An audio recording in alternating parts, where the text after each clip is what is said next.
Dimulai dari Medan, aku menggunakan kapal menuju Jakarta, Belawan, Tanjung Priok selama 2 hari 3 malam.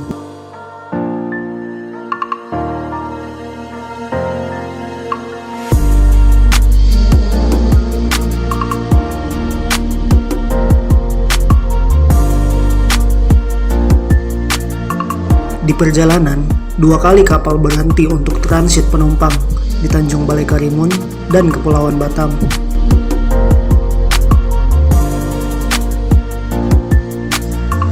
Tepat tengah malam, kapal berlabuh di Tanjung Priok, Jakarta.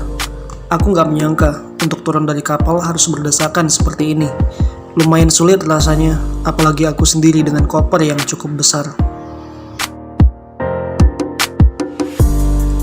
Setelah keluar dari pelabuhan, aku langsung memesan transportasi online menuju rumah keluarga yang berada di Tangerang.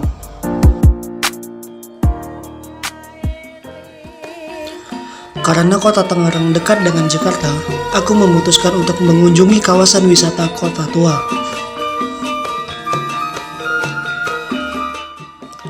Di kawasan wisata Kota Tua ini banyak terdapat pedagang dan seniman yang menjajakan jasa dan dagangannya.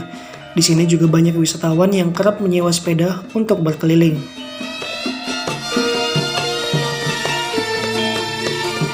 Iseng berkeliling, aku masuk ke museum wayang yang di dalamnya terdapat pertunjukan. Seumur hidup, inilah pertama kalinya aku menonton pertunjukan wayang.